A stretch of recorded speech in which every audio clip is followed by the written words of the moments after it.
పహల్గాం దాడికి భారత్ ప్రతీకారం తీర్చుకుంది. ఆపరేషన్ సింధూర్ పేరుతో ఏకంగా 100 మంది ఉగ్రవాదులను మట్టుపెట్టింది.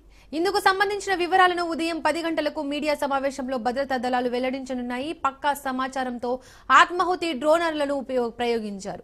9 ఉగ్ర స్థావరాలపై డ్రోన్లు విరుచుకుపడ్డాయి.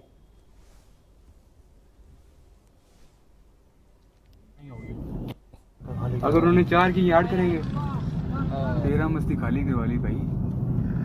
हाँ देखना वाम कैसे आ रही है वहाँ से। अभी वीडियो कैच होगी। अगर उन्होंने 4 की याद करेंगे तेरा मस्ती खाली दिवाली भाई। हाँ देखना वाम कैसे आ रही है वहाँ से। अभी वीडियो कैच होगी। अगर उन्होंने 4 की याद करेंगे तेरा मस्ती खाली दिवाली भाई। हाँ देखना वाम कैसे आ रही है वहाँ से। ముఖ్యంగా పీఓకే క్యాంపుల్లో తలదాచుకున్న ఉగ్రవాదులపై భారత సైన్యం దాడి చేసింది. ఇక పుల్వామా ఉగ్రదాడికి విషయానికొస్తే పాక్ పంజాబ్లోని మర్కాజ్ సుబాన్ అల్లాపై కూడా దాడి చేసింది. పుల్వామా దాడికి జైషే మహమ్మద్ హెడ్ క్వార్టర్ మర్కాజ్ నుండే ప్రణాళిక రచించినట్లు భద్రతా బలగాలు వెల్లడించాయి. ఇక ఈ అంశానికి సంబంధించి మరిన్ని అప్డేట్స్ మా ప్రతినిధి రత్నకుమార్ అందిస్తారు. రత్నకుమార్. బవహల్పూర్, కోట్లీ, ముజఫరాబాద్ తో పాటు మరికొన్ని ప్రాంతాల్లో మొత్తం దాదాపు 9 ప్రాంతాలు ఎక్కడెక్కడైతే ఉగ్రవాద స్థావరాలు అనేవి ఉంటాయో ఆ ఉగ్రవాద స్థావరాల మీద ఆపరేషన్ సింధూర్లో భాగంగా భారత ఆర్మీ అటాకులు చేసింది. ఇందులో ఇప్పటికే ఈ అటాక్స్ లో 80 మంది చనిపోయినట్లు తాజాగా సమాచారం అందుతోంది. అయితే దీనికి సంబంధించిన ఒక క్లారిఫికేషన్ అనేది ఇవాళ ఉదయం 10 గంటల ప్రాంతంలో ఇటు డిఫెన్స్ రక్షణ శాఖ ఒక సమావేశాన్ని ఏర్పాటు చేయబోతోంది. ఆర్మీ అధికారులు ఈ సమావేశంలో మాట్లాడబోతున్నారు. ఈ ఆపరేషన్ సింధూరు జరిగినటువంటి తీరు, ఇప్పటివరకు ఎంతమందిని ఇట్లు ఈ ఉగ్రవాదులను మట్టుబెట్టడం జరిగిందనేటువంటి అన్ని అంశాలకు సంబంధించి కూడా ఒక స్పష్టత వచ్చే అవకాశం ఉంది.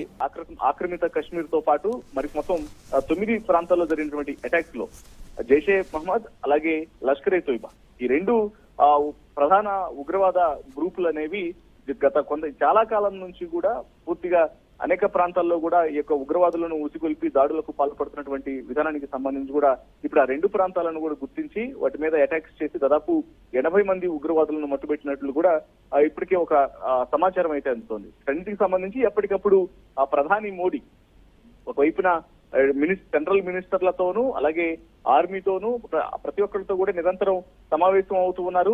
జరుగుతున్న ఆపరేషన్ సింధూర్ జరుగుతున్నటువంటి తీరును ఆయన ఎప్పటికప్పుడు పర్యవేక్షిస్తూ ఉన్నారు.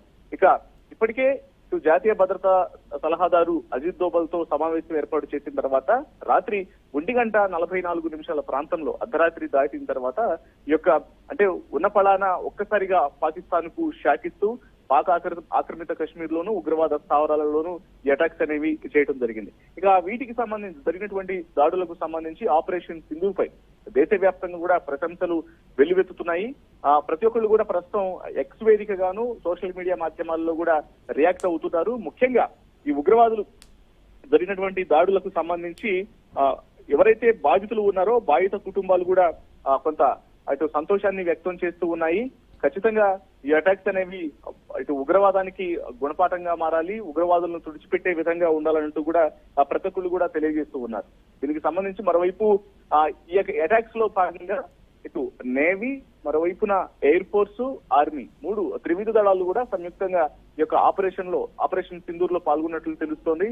అయితే ఇది కేవలం సర్జికల్ స్ట్రైక్స్ మాత్రమే, ఇవి సర్జికల్ స్ట్రైక్స్ కాదు, భారత భూభాగం నుంచి నేరుగా జరిగినటువంటి అటాక్స్ అనేటువంటి సంబంధించిన ఒక క్లారిఫికేషన్ అయితే ఇవ్వటం జరిగింది. ఉన్నటువంటి లక్ష్యాలను ఛేదించడం కోసం చాలా స్పష్టంగా భారత ఆర్మీ డ్రోన్లు అలాగే ఇతర ఆయుధాలను వాడినట్లు కూడా తెలుస్తోంది. కేవలం ఇంటెలిజెన్స్ ద్వారా వచ్చినటువంటి సమాచారంతో, పక్కా సమాచారంతోనే ఆ యొక్క ఉగ్రవాద స్థావరాలను ఐడెంటిఫై చేయడం జరిగింది. ఐడెంటిఫై చేసి ఆ స్థావరాల మీద పక్కా సమాచారంతో టార్గెట్ ను రీచ్ అయ్యే విధంగానే దాడులు చేశాము అనేది భారత ఆర్మీ స్పష్టతను ఇస్తూ ఉంది. మరోవైపు అప్పుడున్నటువంటి ఎటువంటి పాకిస్తాన్ కు సంబంధించినటువంటి సైనిక వ్యవస్థ మీద కావచ్చు, లేకపోతే వారి యొక్క మౌలిక వస్తువులను దెబ్బతీసే విధంగా ఎటువంటి అటాక్స్ అనేవి జరగలేదు అనేటువంటి విషయానికి సంబంధించి కూడా ఒక స్పష్టతను ఇవ్వడం జరిగింది. ఇక ఇప్పటికే ఆపరేషన్ సింధూర్ గురించి రక్షణ శాఖ మంత్రి రాజ్నాథ్ సింగ్ త్రివిధ దళాల అధిపతులతో కూడా ఆయన మాట్లాడారు. ఆయన మాట్లాడుతూ జరుగుతున్నటువంటి ఆపరేషన్ కు సంబంధించి కూడా ఏ రకంగా ఆపరేషన్ అనేది జరుగుతుంది అనేది కూడా ఎప్పటికప్పుడు అడిగి తెలుసుకుంటూ ఉన్నారు. అడిగి తెలుసుకుంటూ ఇస్తున్నటువంటి ఇన్ఫర్మేషన్ ను డైరెక్ట్ గా ప్రధాని మోడీకి చేరవేస్తున్నటువంటి పరిస్థితి కనిపిస్తుంది. ఇదిలా ఉంటే భారత సైన్యానికి మద్దతు పలుకుతూ కొద్దిసేపటి క్రితమే ఇటు అగ్రనేత కాంగ్రెస్ పార్టీ అగ్రనేత రాహుల్ గాంధీ కూడా ఒక ట్వీట్ ను చేయడం జరిగింది. ఇటు జై హింద్ అంటూ భారత ఆర్మీ చేస్తున్నటువంటి పని చాలా సమర్థవంతంగా జరుగుతోంది, జై హింద్ అనేటువంటి నినాదాలను తెలియజేస్తూ కూడా ఆయన ఎక్స్ వేదికగా ఒక మెసేజ్ అయితే పాస్ చేయడం జరిగింది. సో అయితే ఇదే సందర్భంలో పాకిస్తాన్ తమ మరొకసారి వక్రబుద్ధిని బయట పెట్టే విధంగా కొన్ని నకిలీ పోస్టులను పెడుతూ ఉంది. శ్రీనగర్ ఎయిర్ బేస్ మీద దాడి జరిగింది అనే విధంగా కొన్ని నకిలీ వీడియోలను పోస్ట్ చేస్తూ ఉంది. సో ఈ పోస్ట్ చేసినటువంటి నకిలీ వీడియోలకు సంబంధించి కూడా ప్రెస్ ట్రస్ట్ ఆఫ్ ఇండియాతో పాటు పిఐబి ఒక మెసేజ్ కూడా రిలీజ్ చేసింది. పాకిస్తాన్ పోస్ట్ చేసినటువంటి వీడియోలు ఏవైతే ఉన్నాయో శ్రీనగర్ ఎయిర్ బేస్ మీద దాడి జరిగిందనో అవన్నీ కూడా అవాస్తవము. గతంలో ఎప్పుడో జరిగినటువంటి ఇన్సిడెంట్స్ కు సంబంధించినటువంటి వీడియోలను ఇప్పుడు మరలా వాటిని తెర మీద తీసుకొచ్చేటువంటి ప్రయత్నం చేస్తున్నటువంటి ఒక స్పష్టనిస్తూ ఒక మెసేజ్ ను రిలీజ్ చేసినటువంటి పరిస్థితి ఉంది. ఇంకా మంత్రి జైశంకర్ కూడా ఒక మెసేజ్ ను పాస్ చేశారు. ఉగ్రవాదాన్ని ఎట్టి పరిస్థితుల్లో కూడా సహకరించొద్దు, ఎటువంటి దీని వెంటనే మట్టు పెట్టే విధంగా అన్ని దేశాలు సహకరించాలి, ప్రపంచం అంతా అప్రమత్తంగా ఉండాలి అనేటువంటి విషయాలన్నింటినీ కూడా మంత్రి జైశంకర్ ఒక మెసేజ్ ను పాస్ చేయడం జరిగింది. ఇక ఇదిలా ఉంటే పాకిస్తాన్ భారత్ మధ్య చోటు చేసుకుంటున్నటువంటి పరిస్థితులకు సంబంధించి కొంత ఇటు ఐక్యరాజ్య సమితి కూడా రియాక్ట్ అయింది. కొంత సంయమనం పాటించాల్సినటువంటి అవసరం ఉంటుంది. ప్రపంచంలో ప్రపంచ దేశాలు కొంత ఇబ్బందులకు గురయ్యే విధంగా ప్రపంచ దేశాలు ఇటువంటి యుద్ధాలు అనేవి ఎటువంటి ప్రోత్సాహకరం కాదు కాబట్టి కొంత శాంతిని అలవాటు చేసుకొని కొంత శాంతియుతంగా వ్యవహరించాల్సినటువంటి అవసరం ఉంటుంది ఇటువంటి సమయంలో అనేది ఐక్యరాజ్య సమితికి సంబంధించినటువంటి ప్రధానమైనటువంటి వ్యక్తి ఆంటోనియో ఆయన యొక్క మెసేజ్ ను కూడా రిలీజ్ చేయడం జరిగింది. సో ఈ రకంగా జరుగుతున్నటువంటి దాడులకు సంబంధించి స్పష్టమైనటువంటి మెసేజ్ అనేది అనేక వ్యక్తుల నుంచి కూడా వస్తూ ఉన్నాయి. ముఖ్యంగా భారత్ మాత్రం ఈ ఆపరేషన్ సింధూర్ ను స్టార్ట్ చేసిన తర్వాత ఇప్పటికే 80 మందిని పట్టుకొచ్చినట్టు తెలియజేసినటువంటి నేపథ్యంలో మనకు అందరికీ సమాచారం బట్టి మొత్తం ఎంతమంది యొక్క అటాక్స్ లో చనిపోయారు, ఏ రకంగా టార్గెట్స్ ని రీచ్ అయ్యారనేది ఇవాళ 10 గంటలకు నిర్వహించబోయేటువంటి మీడియా సమావేశం ద్వారా తెలియబోతోంది. రత్నకుమార్, ఆపరేషన్ సింధూర్ తర్వాత ఇరు దేశాల అధినేతల చర్యలు ఏ విధంగా ఉండనున్నాయి? ఖచ్చితంగా ఈ ఆపరేషన్ సింధూర్ అనేది ప్రస్తుతం కంటిన్యూ అవుతూనే ఉంది. కంటిన్యూ అవుతున్నటువంటి సందర్భంలోనే ఇప్పుడు ఉదయం 10 గంటలకు అంటే నిర్వహించబోయేటువంటి మీడియా సమావేశంలో తదుపరి కార్యాచరణ ఎలా ఉండబోతుంది అనేది ఖచ్చితంగా భారత్ ఆర్మీ నుంచి రాబోతోంది. ఎందుకంటే డిఫెన్స్ రక్షణ శాఖ మొత్తం త్రివిధ దళాలతో కలిసి ఒక మీడియా సమావేశాన్ని ఏర్పాటు చేసే అవకాశం ఉంటుంది. ఆపరేషన్ సింధూర్ జరిగినటువంటి తీరుతో పాటు నెక్స్ట్ అవలంబించబోయేటువంటి ఏ రకంగా తమ చర్యలు ఉండబోతున్నాయి పాకిస్తాన్ కు బుద్ధి చెప్పే విధంగా అనేది ఇటు భారత్ వర్షన్ ఉంటుంది. పాకిస్తాన్ నుంచి మాత్రం ఇప్పటికే అటాక్స్ అనేవి జరిగాయి. దాదాపు 24 రకాల మిసైల్స్ తో తమ మీద అటాక్స్ చేశారు అనేటువంటి విషయాన్ని కూడా కన్ఫర్మ్ చేస్తూ ఉన్నారు. కాబట్టి 9 ప్రాంతాల్లో ఏ రకంగా ఆ మెసేజెస్ అనే 9 ప్రాంతాల్లో ఏ రకంగా జరిగాయి అటాక్స్ అయ్యి అనేది అనే దానికి సంబంధించి కూడా వారు ఇమీడియట్ గా తాము ప్రతీకార చర్యలు తీసుకోబోతున్నాము అనేటువంటి విషయాలను కూడా తెలియజేస్తున్నారు. కాబట్టి వారి యొక్క తదుపరి స్టెప్స్ కు సంబంధించి కూడా ఏ రకమైనటువంటి ప్లాన్లు రచించబోతున్నారు అనేది కొంత సస్పెన్స్ గా మారింది. అయితే భారత్ మాత్రం ఈ విషయంలో చాలా స్పష్టంగా ఉంది. ఉగ్రవాదాన్ని ప్రేరేపిస్తున్నటువంటి పాకిస్తాన్ కు తగిన బుద్ధి చెప్తాము, ఉగ్రవాద మూలాలను లేకుండా చేస్తామన్నటువంటి విషయాలన్నింటి మీద ఇప్పుడు జరుగుతున్నటువంటి అటాక్స్ అనేది ఒక రిప్లై లాగా భావించాల్సినటువంటి అవసరం ఉంటుంది. రత్నకుమార్, ఈ రోజు దేశవ్యాప్తంగా మాక్ డ్రిల్స్ నిర్వహిస్తున్నారు కదా, అది ఎలా ఉండబోతుంది? ఇక ఇప్పుడైతే ఈ ఆపరేషన్ సింధూర్ ను స్టార్ట్ చేసిన వెంటనే ఆపరేషన్ సింధూర్ తో పాటు నిన్న ఆల్రెడీ త్రివిధ దళాల అధిపతులతో సమావేశం అవడం జరిగింది. మరోవైపున జాతీయ భద్రతా సలహాదారు అజిత్ దోవల్ ప్రధాని మోడీతో సమావేశమయ్యారు. ఆయన ఒక సుదీర్ఘ సమావేశాన్ని నిర్వహించడం జరిగింది.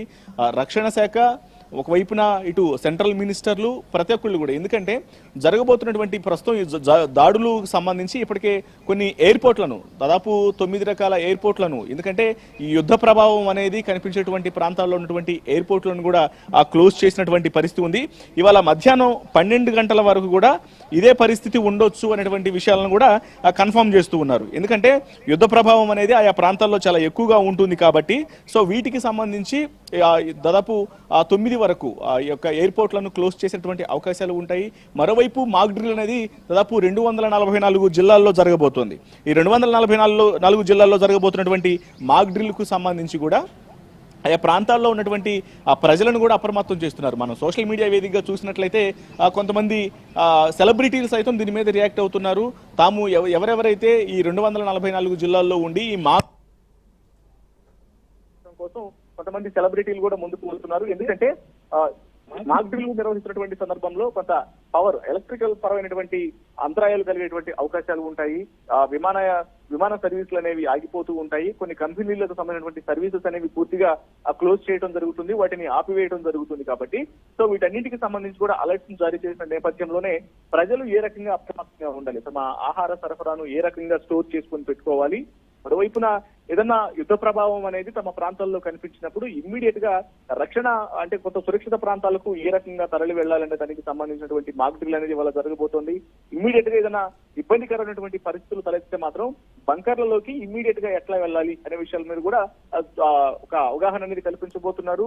ఇక సైరన్స్ ను, ఎందుకంటే యుద్ధం స్టార్ట్ అవ్వబోతోంది అనేటువంటి విషయాలకు సంబంధించినటువంటి ఆ సైరన్ ను ఎలా ఐడెంటిఫై చేయాలి అనే దాని మీద కూడా ఈ యొక్క మాక్ డ్రిల్ ద్వారా అవగాహన కల్పిస్తున్నారు. ముఖ్యంగా దేశవ్యాప్తంగా ఉన్నటువంటి 244 జిల్లాల్లో ముఖ్యంగా అలర్ట్స్ ఎక్కడైతే జారీ చేయబడినాయో ఈ 244 జిల్లాలతో వీటిలో వైజాగ్, హైదరాబాద్ కూడా ఉన్నాయి. కాబట్టి వైజాగ్, హైదరాబాద్ ప్రజలు కూడా కొంత అప్రమత్తంగా ఉండాల్సినటువంటి అవసరం అయితే ఉంటుంది మాక్ డ్రిల్ కు సంబంధించి. Right Anant Kumar, thank you.